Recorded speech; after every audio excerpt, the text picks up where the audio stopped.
You're with Julian on the Brown Notes, and Ozzy Man versus Welcome to Country versus the Nazis, or should be Ozzy Man and Welcome to Country takes on the Nazis. So everyone's talking about Welcome to Country as if we didn't already know that Australia has an enormous problem with racism, specifically towards Aboriginal Australians. We even had a vote about it just to prove that. Just to start by saying Welcome to Country is not Aboriginal people welcoming Australians to Australia. It isn't about the whole landmass. It's about welcoming people to a specific area. And it's more of a sort of metaphor for that area than a rigid you are coming through passport control, as I know that pisses a lot of Australians off who don't even understand what it is. So obviously Anzac Day is now replacing Australia Day. We defeated Australia Day. We defeated the referendum on asking Aboriginal people if they would like to comment in any way about issues that affect them in a non-legally binding manner. So it looks like Australia Day is done, and the racists have now descended upon Anzac Day. And we had this iconic moment where a gentleman booed Welcome to Country. Now, notwithstanding the fact that the far right are going to Anzac ceremonies, why are the far right at Anzac ceremonies? They're on the other side. This reminds me of back in the 80s, we used to have football hooligans in the UK, like Chelsea Headhunters and that worshipped Hitler. Literally like, we are Nazis, we've got Nazi flag stuff. Who also said they worshipped Britain in World War II. Like the gymnastics going on here, like the amount of people that are siding with, like who you stand next to is important. This guy isn't being called, the guy that did the booing at the ceremony isn't being called a Nazi because he holds certain views. He calls himself a Nazi, and he's on trial, I believe, this week in Melbourne for doing a Hitler salute. He's a self-confessed one. So what he's doing at a Welcome to Country Anzac moment, when I thought he was on the other side of that, you know, the Anzacs were pretty much fighting people like him, is a bizarre thing. And claiming ownership of it. So you've got groups now claiming ownership of things that they don't really care about because they don't want Aborigines to have them. That's it. They don't really care about Anzac. They want to make it a way to bash Aborigines, and they do. They don't really care about Anzac. They don't really care about the history of the Anzacs at all. You've seen the same thing happen in America. As soon as anyone in the military says something that pisses these people off, like the MAGA lot, they attack them. They don't care about the military. They don't care about their service. It doesn't matter if you're a war hero in America like John McCain. They will trash you. So this whole notion of ownership is garbage. But the idea also being promoted by our very nice media in this country is to continually try and whip up further about it and to make it into this, oh, it's not for all Australians. I mean, like, because we do too much, obviously.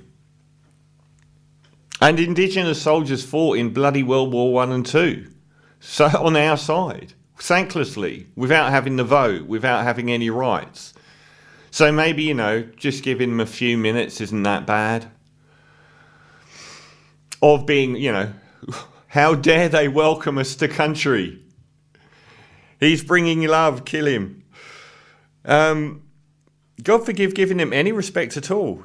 I mean, these hypocrites, if it was a King Charles welcome to country, they'd be all over it. They'd be saying, what they mean isn't like, they don't mean that they're excluded from the Aboriginal welcome to country. They mean they regard Australia as Anglo. Because if it was anything to do with the British royal family, they'd support it. Which doesn't represent Australia anymore, because a lot of people come from various parts of the world. And we do have an Indigenous culture that is famously the most long-lasting in the world.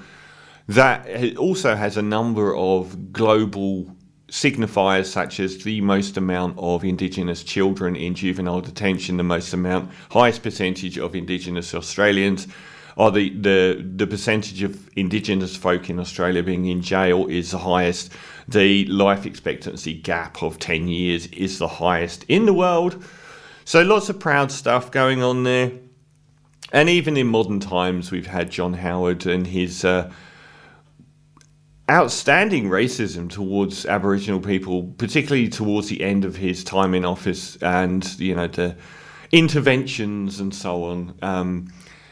And just the fact that so many Aussies are so racist, and they, if you always decide one way and tell yourself it's a different reason each time, you're a racist.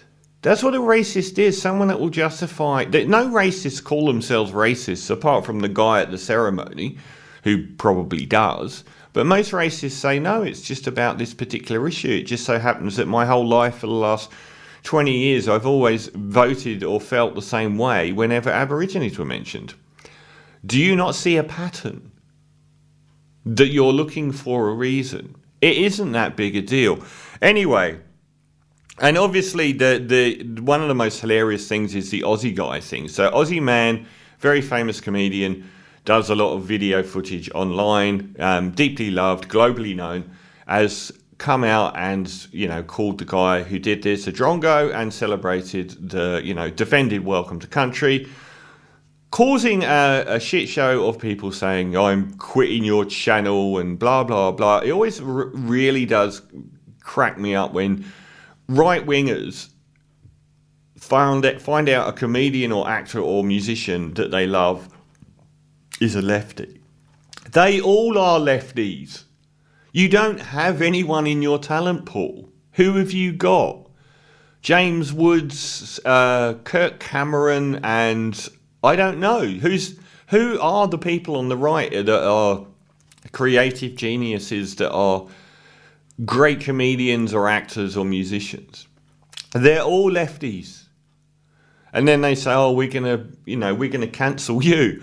The absolutists of freedom of speech are never more absolutist of freedom of speech than it's someone they disagree with, which will have zero impact. Just stop pretending that it isn't racism. It's racism every time. I'd have more respect for you guys if you actually came out and said it. You just pretend it's about X issue, but it isn't. It's not. It's giving Aborigines anything at all. Oh, but they've been given so much. Well, they don't look like they have. Not with historic poverty, imprisonment, lack of education, 10 years less life expectancy. Oh, but that's their fault. Is it?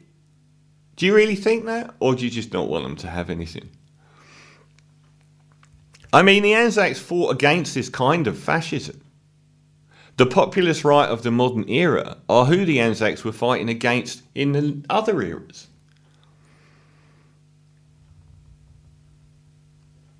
So we've got people like Andrew Bolt, even though no one defended the Nazi at all, even though a lot of Australians were happy to stand on the same side as a Nazi at the Anzac thing. No one supported him personally.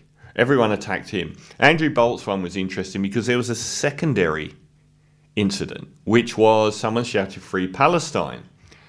Now, he has equivocated the two elements, saying, why aren't the media going after this? Well, I think saying Free Palestine is pretty anti-fascist and is in, again, it's making that part of the ceremony about your particular thing, which probably shouldn't be happening. But it is a politicised event, whether you like it or not, because the whole perspective of Australia is often filtered through the Anzac lens, going back to World War I, Gallipoli, and World War II, and fighting the Nazis and so on. So it's almost like there's this battle now for ownership of that legacy and how to mould it. But we can't mould it to the populist right's idea of what Australia is, because that's pretty much against everything the Anzacs fought for. So yeah, someone saying Free Palestine is bad in one way compared to the guy booing the Welcome to Country ceremony. But the views represented here a Nazi versus somebody that is anti-fascist is being played out on the news media globally. I mean, there's a lot of people out there that equivocate anti-fascism with fascism. Oh, they're just as bad as the fascists. No, they're not. They're against them. That's literally not as bad as being one. I mean, for me personally, I look at English soccer and I see the way they take the knee. And yeah, this is where I probably move apart a bit from what people are saying. I have said at length on this show, activism is a court of public opinion.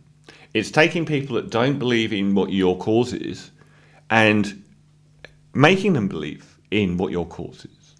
Over time, you can change their minds. You have to have minds to change, otherwise there's no activism.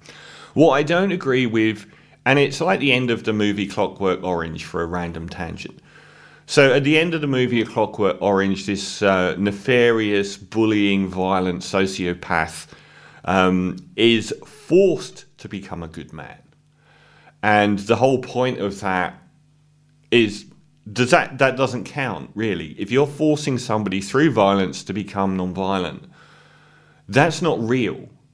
And I feel like if you force events on people that don't want them, that isn't real. And, you know, having soccer players take the knee at every game and having half the audience actually hate it isn't activism. It's not changing people's minds. It's hardening them against your cause. So, yeah, I think there should be probably less welcome to country in if you're just doing it verbatim at every event. That said, it's a pretty grim thing to have to say that we don't want what is Australian culture as well, when we have virtually none in our lives, to remove it even more. Look at the Kiwis. The Kiwis seem to manage to deal with this a lot better. They're at their hardest right part of the cycle now, and it's still nowhere near average Australia. So they managed to deal, but it's like the hooker as well in New Zealand rugby. It's like doing it every time is too much because it weakens it. It stops meaning anything, and then people just start turning off and they start drifting to the other side. And I don't think that's helpful. So welcome to country should be a beautiful thing in this country where we virtually celebrate no Aboriginal culture. But forcing everyone to do it all the time is just pushing people to fall into this sort of hard right world where they become associated with other views that they probably don't want to. Anyway.